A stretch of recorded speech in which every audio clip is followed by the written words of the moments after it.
Hey guys, today we are at Eaton Country Club and I'm here with Coach Lemmon and he's going to be helping me out with my short game today. Here we go. Let's roll. Awesome. Yeah. So we were talking about how you would hit this shot, and we've got probably, 30, 40 feet, quite a bit of green to work with. Yeah. And you, like lots of people I teach, and a lot of especially younger kids and students, they love to hit their 60-degree wedge from here. Hit a nice high shot. And she's already hit a couple over there, and they look really good. And that's because she's a really good golfer. But I want to make golf as easy as possible and as low stress as possible. So what I suggest hitting from a shot like this is I want you, instead of hitting that nice high shot, I want you to get it on the ground and run it as soon as possible. So I would suggest, instead of the 60, I say for this shot, hit 52, or even go down. Are you used to hitting your pitching wedge for chip shots? So to me, a pitching wedge for this shot is even easier. And part of it is I want to make sure you have the best chance of getting on the green and the best chance of getting close. And with this shot, like our aiming point is only like going to be about here, and it's going to roll the rest of the way. So to me, that's easier because we just get it on the green and let it roll the rest of the way. With your 60-degree wedge, I mean, you're hitting it, you've got to hit it all the way and land it in here and hope it gets close. Where this, all you have to do is just chip it up on the green and let it roll the rest of the way. And as long as you've got the speed halfway decent, it'll work out pretty well. So hit a couple of those, and it might take you a second because you just hit a 60, but to get used to the speed. Pretty good. Go in. Oh. Yeah, chip the first one in and be like, oh, lesson's over. Perfect. A little heavy, a little strong. Too fast. Yeah. But again, it'll be something you kind of have to get used to. There you go. That might go in too. Wow, your line is awesome. So the other part of this is too, so with every shot in golf, we talked about dispersion. You know, dispersion with a driver is like 60 yards. A dispersion with an iron into a green is something. So you also have a dispersion, unless you're Scotty Scheffler or something, with your wedges too, chipping. So your dispersion with this is probably going to be, when we're hitting a low shot, is probably like where it's going to land. It's probably like, maybe 5 yards, or maybe like 10 feet. The range from if you hit it a little thin or a little fat, where it's going to land. And when you're hitting a lower running shot, it gives you a better chance of getting it on the green and rolling towards the hole and closer to the hole.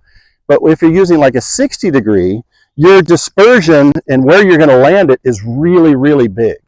Does that make sense? And the bigger the dispersion, the more that you have to hit the shot perfectly. And again, you're a very, very good wedge player, or you wouldn't be a Division II golfer. You're really good at this, and you've practiced a ton. But for me, I think hitting a low running shot, and again, we were talking about this earlier, like if you hit this entire bucket of balls with a 60, I feel like your dispersion would be about like this. And then with pitching wedge, or even 52-degree, I feel like your dispersion would be so much smaller. And I also think you would have more chances of making them. Like the three you just hit were on a perfect line, and you almost made the first one. So, so to me, it's just much easier. It gives you more, basically room for error. So when you're hitting your 60-degree wedge, you've got a very small room for error about how you can hit the ball. You have to hit it absolutely perfectly. And when you're hitting a shot like this, you can kind of hit behind it a little bit, and it'll still get up on the green. You can hit it a little thin, and it'll still roll pretty close to the green anyways. So to me, hitting a nice, easy shot like this, also when you get under pressure, when you're in a pressure tournament and you've got to hit a shot, to me, this is much easier because all you have to do is get it on the green, 5 or 6 yards on the green, or I'm sorry, like 5 or 10 feet on the green, and it's going to roll the rest of the way. So hit a couple more shots.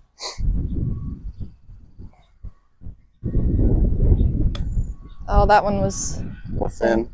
Oh, almost. Still not too bad though. Yeah. But still, but if we look at, you hit 3 shots with your 60, and then you've hit 4 shots with this.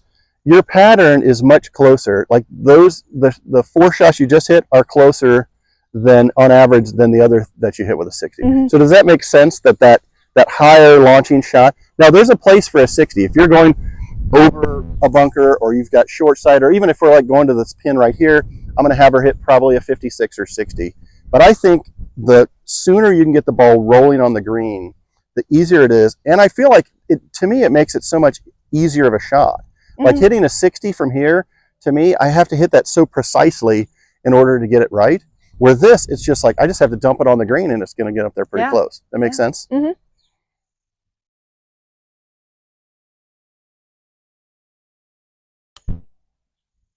Yeah, that one's like perfect, right?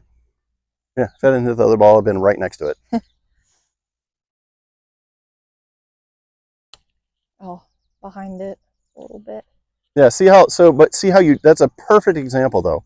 Actually, so one of the ones you hit earlier, you hit a little thin and it went past, but it didn't go that far past. And that one you kind of chunked a little bit, but see how close it is. So if you hit that same shot with your 60-degree wedge, if you chunked your 60-degree wedge, it's going to be right here. Yeah. Right? Yeah. And then if you hit your 60-degree thin, because you have to swing so hard to get it up in the air, it would probably be over the green. Yeah. So that, to me, let's make this, golf can be tough. Let's make it a little easier. Let's just get it on the green and run it. But yeah, hit another one. But that was an absolutely perfect example of hitting not the best shot, but yet you had a really good outcome. Yeah, and then that one's perfect. Yeah, then you're at tap-in range. Yeah. So again, 3 shots with your 60. One was probably 8 feet away.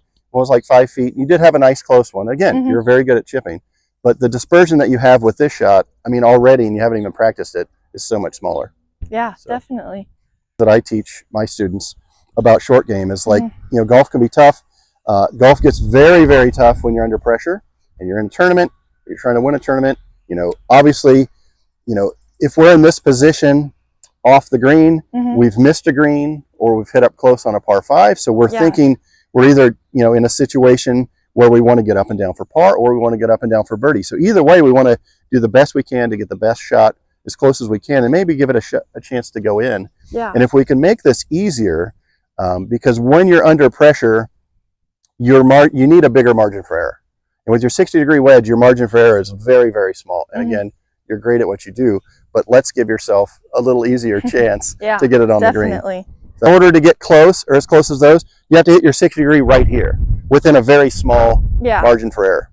For sure. And once you practice this, again, to me, it has taken a shot where I'm like, oh crap, I missed the green, or I didn't quite get there on 2 on a par 5, and I've got a tough shot. I want to get it, it's a long shot. It's what, 50 feet, right? Yeah. It's a long shot, but yet it's taken it from difficulty to like, how close can I get it? With a nice little chip, I can get it really close. So it just makes it so much easier. So this is super easy shot, right? Now, if you were like in the rough or a little thicker, I would be wanting to put a little more height on it because you're going to be swinging a little harder. Yeah. But what's nice about this shot with the pitching wedge from this nice lie is you don't have to swing that hard. Yeah. So the softer you're swinging it and the slower you're swinging it, your margin for error is much bigger, basically. It just makes it easier. So yeah, definitely. There you go. That's perfect speed.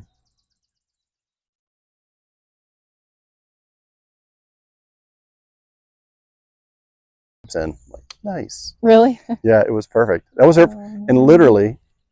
There we go. There we go. Let's go. Let's go. See, chipping made easy. Yeah. Chipping made easy. That's all for us on my channel. Make sure you go check out Coach Lemmon's channel and have a great rest of your day. All right. Cheers.